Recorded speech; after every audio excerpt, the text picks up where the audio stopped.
Salve, salve galera! Professor Vladimir na área com mais uma aula Paraná para você do nono ano do ensino fundamental. Como sempre, antes do tema e objetivos da nossa aula, vamos aos recados importantes aí para vocês. Primeiro recado, assista às aulas Paraná. Segundo, acesse o Google Classroom, realize as atividades e, testando seus conhecimentos, e confirme a sua presença. Terceiro e não menos importante, comunique-se com seus professores, tirando as dúvidas que surgirem aqui nas aulas Paraná.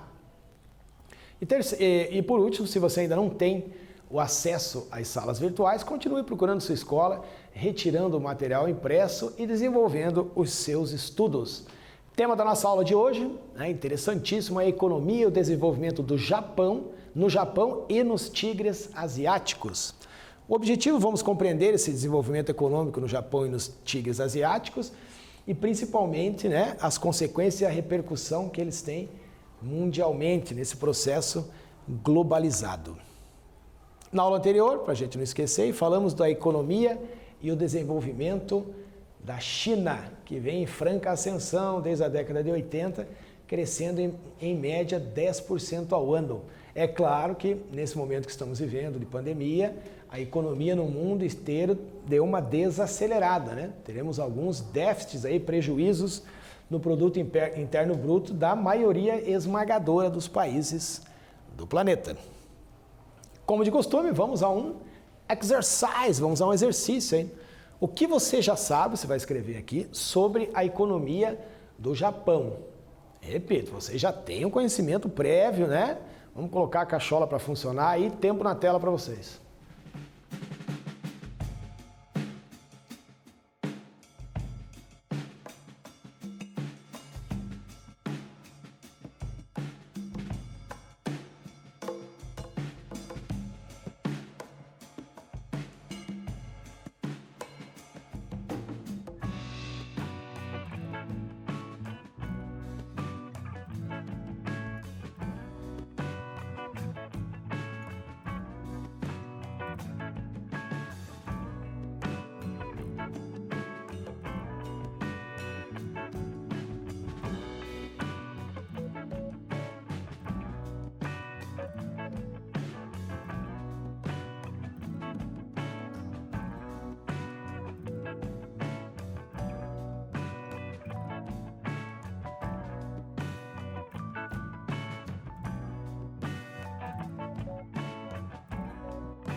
E aí, nono ano, conseguiram lembrar de alguma coisa sobre a economia do Japão? Não é difícil, né?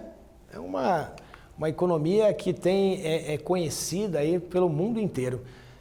Principalmente a indústria tecnológica, é o principal indutor, né? O principal setor aí do crescimento na era moderna, no Japão. O Japão está na ponta da pesquisa relacionada à robótica, nanotecnologia, eletrônica e informática.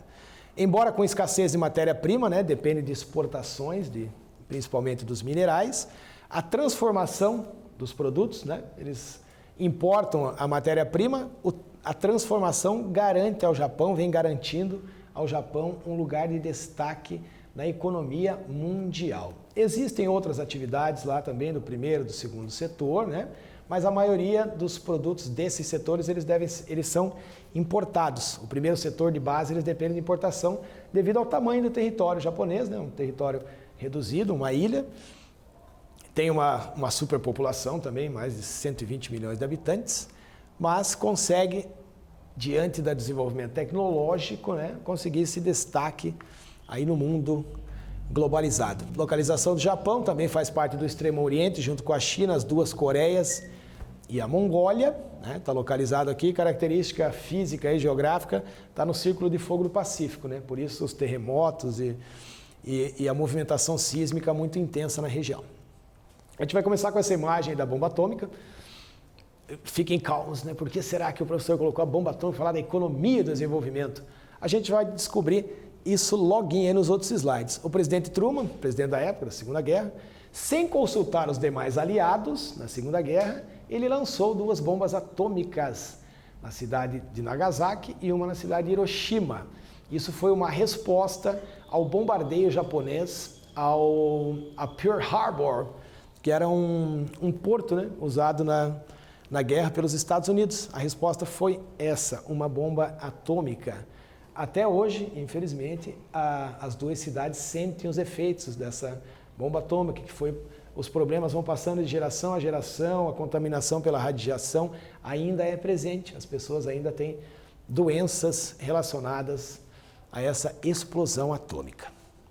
O Japão teve 3 períodos importantes da economia, né? Um ocorreu lá no século XVII, né? O Japão era um país que vivia isolado, né? Tinha uma política muito rígida, um controle da economia interna muito rígido. Depois veio a restauração Meiji, né, o período de muitas transformações lá em 1868. E as transformações não foram só na economia, foram políticas e sociais. Mas o fator decisivo para termos o Japão que conhecemos hoje aí, foi a derrota na Segunda Guerra Mundial. Logo depois que ele foi derrotado, porque mostramos lá a bomba atômica, os Estados Unidos que ajudou, que contribuiu para a recuperação da economia do Japão. Não só do Japão no pós-guerra, da Europa também. Mas é um fato surpreendente, né? Depois de serem inimigos, derrotarem o Japão na guerra, o Japão teve que declarar uma rendição, né? Detonar essas 2 bombas atômicas no território japonês. O que os Estados Unidos fez? Deu créditos, fez doações, deu incentivos econômicos ao Japão, que conseguiu se fortalecer e chegar na situação que nós vemos hoje. Notícia aí de 2019, do ano passado, a economia do Japão cresce a uma taxa anualizada de 2,1% no primeiro trimestre lá de 2019. Não foi um grande crescimento, mas eles mantêm um crescimento até razoável no ano. Aqui os setores econômicos, né? Tudo que um país produz, distribui e consome faz parte da economia. Os principais setores econômicos do Japão: indústria, tecnologia e finanças. Temos 4 regiões industriais aí, que são ilhas, né? O Japão é um arquipélago. Ilhas de Honshu, Hokkaido, Shikoku e Kyushu. E a moeda é o iene japonês. Aqui a divisão, o mapa da indústria aqui, né? Temos aqui, ó, Hokkaido e Honshu, que a gente acabou de comentar aqui, né? Que são os grandes centros industriais.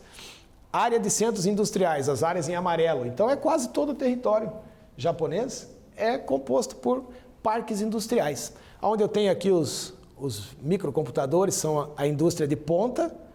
Repare que ela está espalhada por todo o país. A tecnologia de ponta é desenvolvida em quase todos os parques industriais, tem indústria automobilística, naval, siderurgia, refinaria de petróleo, carvão, tem gasodutos e o trem-bala, né? O trem de grande velocidade que liga esses centros comerciais. Então eles têm uma mobilidade muito rápida com os trens de alta velocidade, otimizam a utilização do território até onde é possível otimizar esse espaço, né? Para a agricultura, já falei também em aulas anteriores aqui, no Japão você tem plantações subterrâneas embaixo das cidades, prática de hidroponia, aquele plantio que é feito na água, né? Eles têm grandes tanques nas áreas subterrâneas das cidades.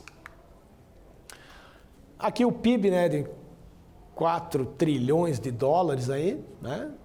Relevantes produtos, tem agropecuária lá? Temos também.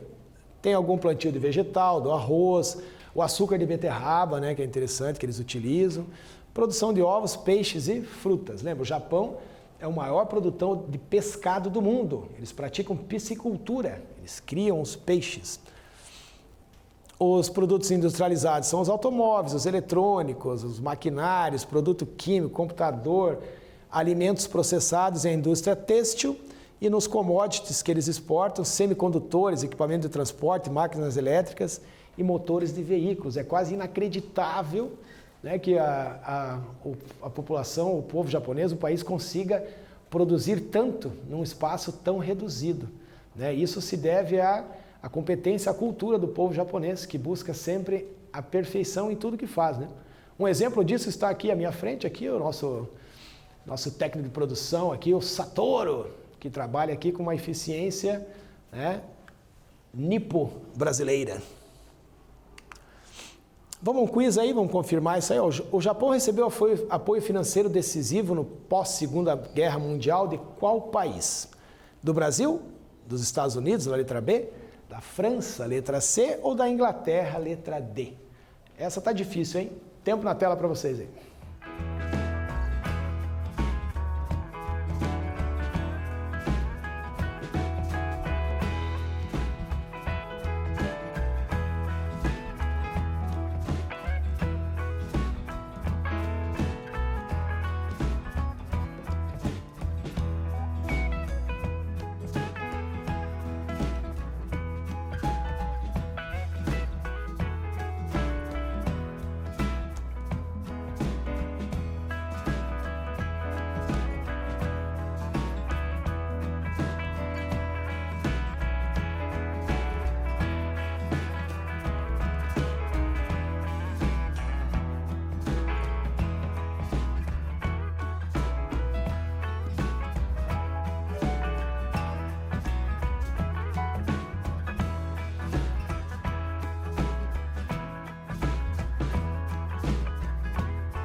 Então, galera, vamos à correção do nosso quiz aí, né?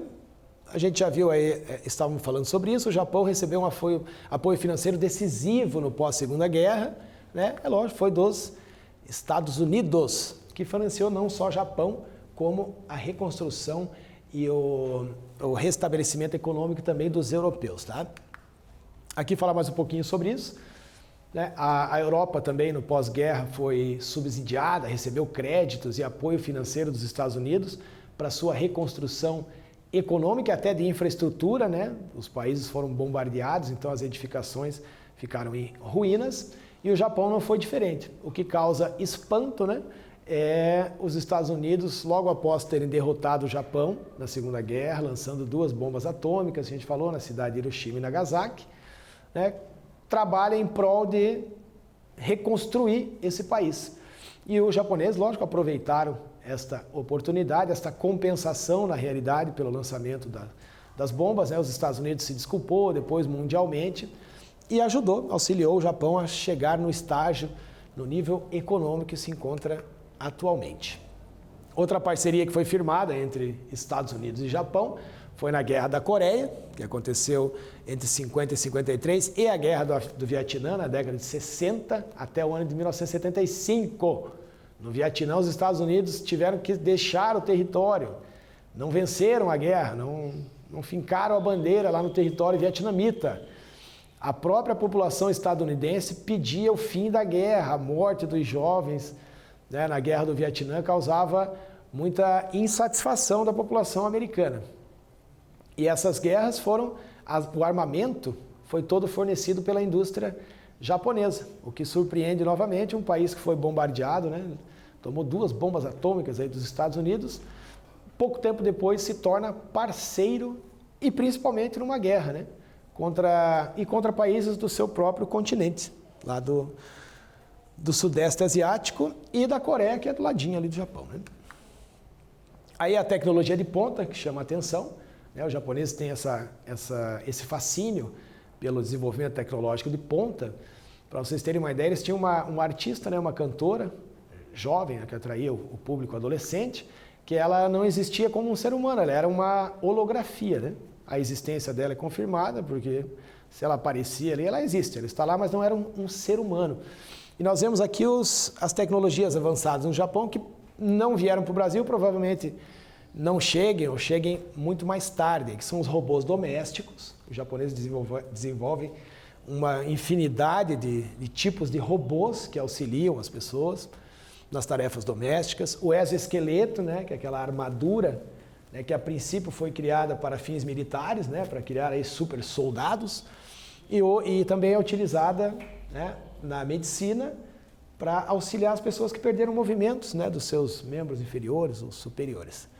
Um hotel de robôs, que é interessantíssimo você ser atendido num hotel exclusivamente por robôs, e as Smart Cities, ou as cidades inteligentes, que a gente já vai dar uma olhada logo à frente aí, tá? Voltando a falar dessa indústria tecnológica, né, lá no primeiro exercício a gente falou sobre isso, né, a indústria japonesa, ou a economia no Japão. Então a gente viu que a tecnologia é o principal motor aí que impulsiona a economia no Japão.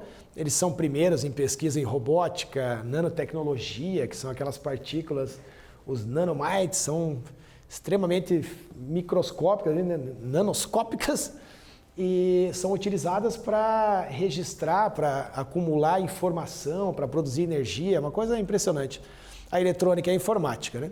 E a gente viu que, embora com a escassez de matéria-prima, eles transformam esses produtos, e essa transformação das matérias-primas, né, os bens de consumo produzidos têm um preço elevado de mercado, acaba colocando o Japão como um destaque econômico mundial. E é lógico que isso vai ser refletido no padrão de vida. Lá eles conseguem fazer isso. Lembra, professor? Eu sempre falo para vocês aqui, crescimento econômico pode não ser sinônimo de desenvolvimento humano. Mas na Europa, e agora vamos comprovar no Japão, isso acontece. O Japão tem um índice, um IDH de 0,88. É um índice alto. Ocupa o 11º lugar no ranking mundial, que é composto por 169 países. Eles são o 11º colocado em índice de desenvolvimento humano. Portanto, nós podemos concluir diante disso que a renda dos cidadãos, a economia vai bem, a saúde vai bem, com a expectativa de vida que passa dos 85 anos no Japão, por exemplo, taxa de alfabetização, quase 100% da população adulta alfabetizada. Então, o desenvolvimento ele está aliado aí ao crescimento econômico, os investimentos existem. As Smart Cities, né, mostrar aqui um exemplo de uma Smart City que vai ser construída pela Toyota, né? Características das Smart Cities é o uso da tecnologia GIA, para o controle, para a organização urbana. A ideia da Toyota é fazer, isso aqui lógico não existe ainda a cidade, né? Eles anunciaram nesse ano, agora a pandemia lógico freou todo esse desenvolvimento industrial, mas a Toyota vai produzir uma Smart City, ou uma cidade inteligente. Aí para a gente resumir, aí, chegar a um final na economia do Japão, né? Em resumo, eles vão importar produtos primários da indústria de base, né? E vão exportar tecnologia. Essa é a grande sacada, é a vantagem do mercado. O produto de base, com certeza, tem um preço de mercado menor do que o produto manufaturado e transformado num bem de consumo durável ou não durável. Essa tendência só foi freada nos anos 90, o Japão passou por uma crise no setor imobiliário, né? Como os Estados Unidos, uns anos depois, né? Criou essa bolha imobiliária, como a bolha da internet. É muito investimento no setor, chega um momento que é tanta gente que investe que não tem lucro para todos. E isso acaba estourando essa bolha econômica que prejudica o mundo todo, né? Vivemos num mundo globalizado. Aí alguma atualidade, não só devido à pandemia, mas o Japão já vinha enfrentando algumas crises aí econômicas, né? A matéria fala aqui a economia japonesa por um fio. Então, motivos disso, as causas. Primeiramente, argumenta-se que a guerra comercial, aquela que a gente comentou na última aula, Estados Unidos e China, essa nova Guerra Fria, essa disputa comercial por influência no mundo, prejudicou os investimentos no território japonês, mas uma análise mais profunda feita pelos japoneses, né, ela prevê que isso é só um sinal de problemas que podem vir futuramente a prejudicar a economia do Japão. Lembre-se, a gente viu no mapa na aula anterior, a China tem um acordo comercial e em relação de exportação e importação com o Japão de bilhões e bilhões, né, de dólares. Vamos fazer um quiz aqui para a gente encerrar a conversa sobre a economia e o desenvolvimento japonês. A indústria de maior destaque no Japão é letra A, têxtil, letra B, de alimentos, letra C, de tecnologia ou letra D, automotiva. Vai lá, é com vocês, nono ano.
E aí, nono ano, vamos à correção aí da nossa última atividade sobre a economia do Japão e vamos já entrar aí na região dos tigres asiáticos. A indústria de maior destaque no Japão estamos falando sobre ela aqui quase a aula toda, é a indústria de tecnologia, né? Todo o desenvolvimento tecnológico e não só na produção de tecnologia, eles criam tecnologia. Os japoneses desenvolvem produtos na tecnologia, na área de tecnologia de ponta. E agora vamos aí falar um pouco sobre os tigres asiáticos, né?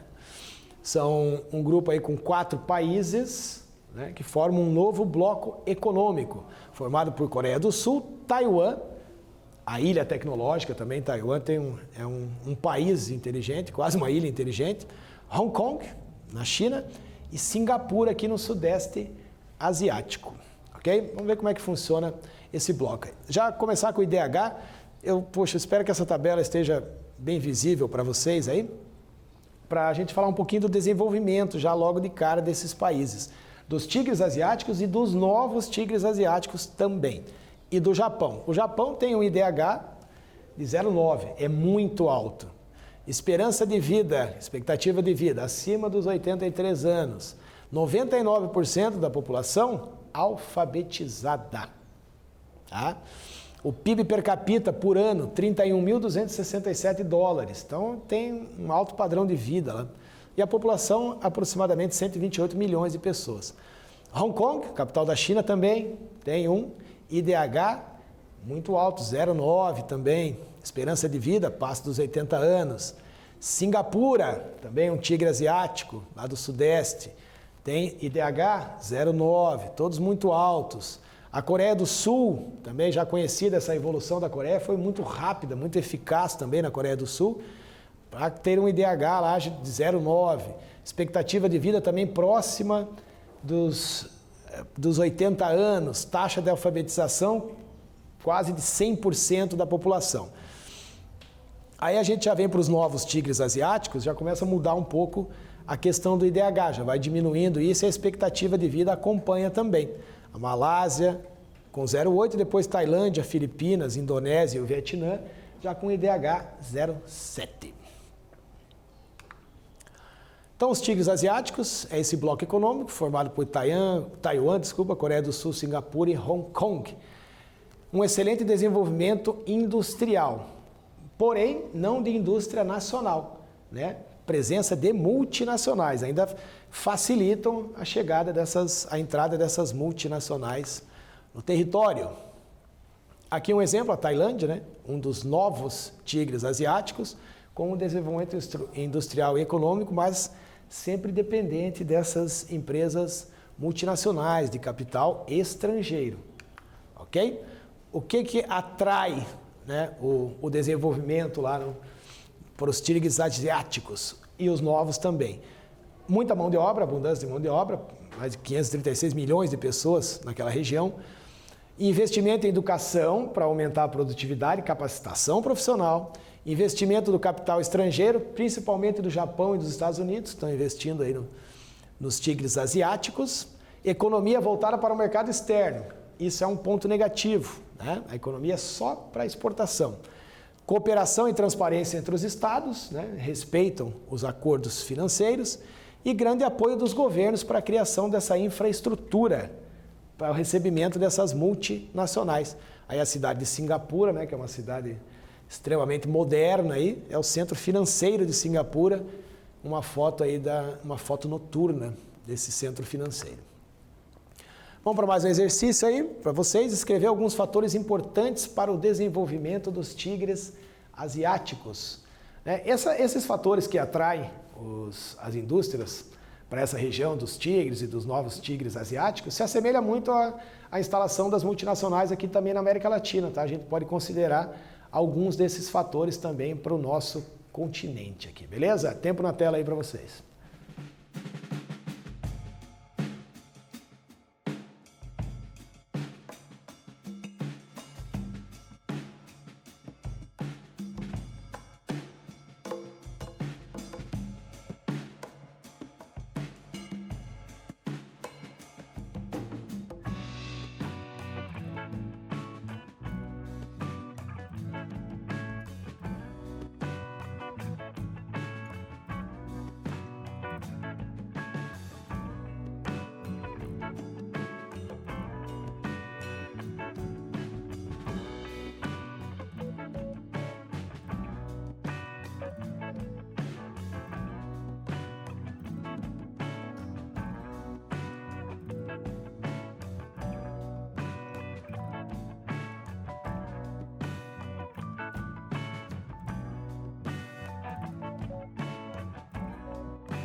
Vamos nessa, vamos conferir a nossa quarta atividade, aqui um exercício, fatores importantes para o desenvolvimento dos tigres asiáticos. Repito, dos novos tigres asiáticos também.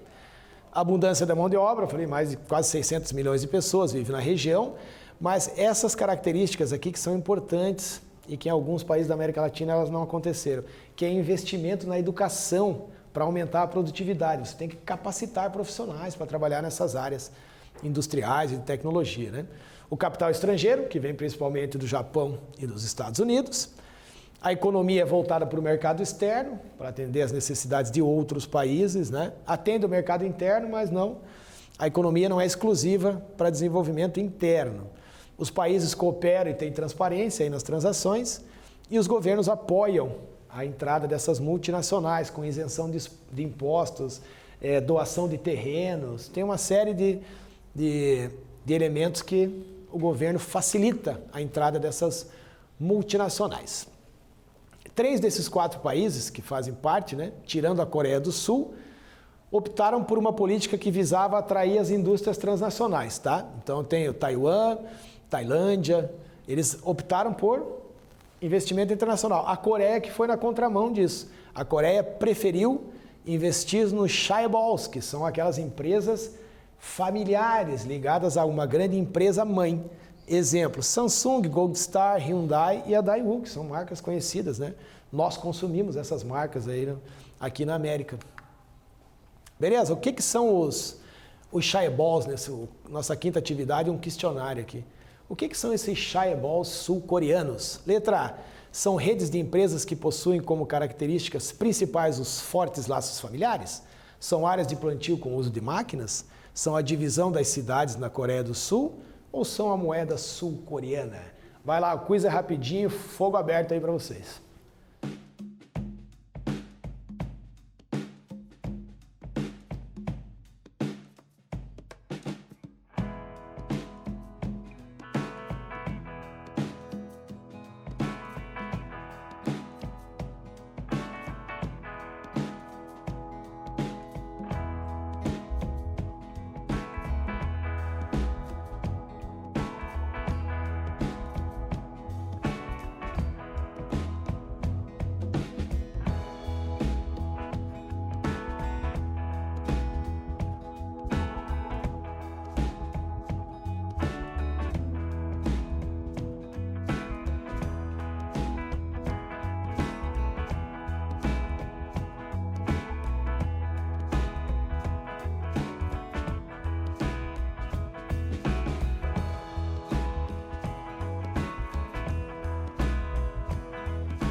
E aí, pessoal, vamos lá a correção. Essa não está difícil, né? Dos 4 países que formam os tigres asiáticos, a Coreia foi a única que optou pelos investimentos internos mesmo, né? Pelas empresas familiares. Os outros países optaram pelos investimentos internacionais, né? E a atração das multinacionais. Então, a resposta, os chaebols são a letra A aqui.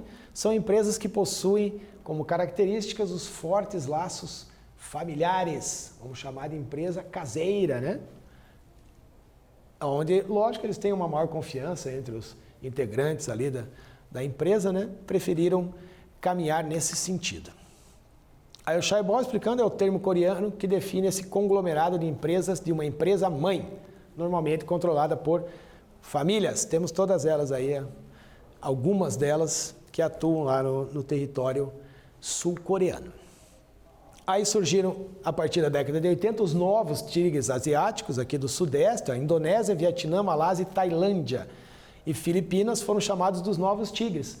Economias que eram dependentes do setor primário, né, que a partir agora da década de 80, não faz muito tempo, estão com um desenvolvimento industrial um pouco mais acelerado. Mas no mesmo sistema dos tigres asiáticos, né? A gente vai ver aqui, eles recebem elevados investimentos dos 4 tigres asiáticos, além de empresas dos Estados Unidos, novamente, e do Japão, e agora também a entrada dos europeus, com a União Europeia, ali, em investimentos nos novos tigres.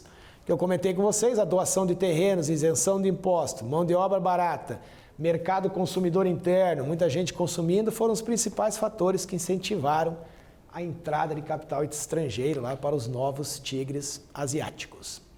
Previsão, para alguns anos aí, né, daqui mais uns 20 anos, uma nova onda de tigres asiáticos. Se a economia mundial, né, tem a China como referência nos últimos 20 anos de um crescimento acelerado, a próxima, a bola da vez, serão os tigres asiáticos, esses países do sudeste e do extremo oriente da Ásia. Tá, infelizmente aqui com a pandemia, não só os tigres asiáticos, mas todos os blocos econômicos sofreram uma retração na economia ou uma paralisação, uma interrupção no desenvolvimento econômico. Vamos finalizar nossa aula aí sobre Japão e os tigres. Em que década surgiram os novos tigres asiáticos? Letra A, década de 70, B, década de 90, letra C, década de 80 ou nos anos 2000? Essa também tá fácil, manda ver lá no ano.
Vamos lá então, nono ano, para a nossa última atividade, número 6, aqui um questionário. Em que década surgiram os novos tigres asiáticos? Acabamos de falar um pouco sobre eles aí.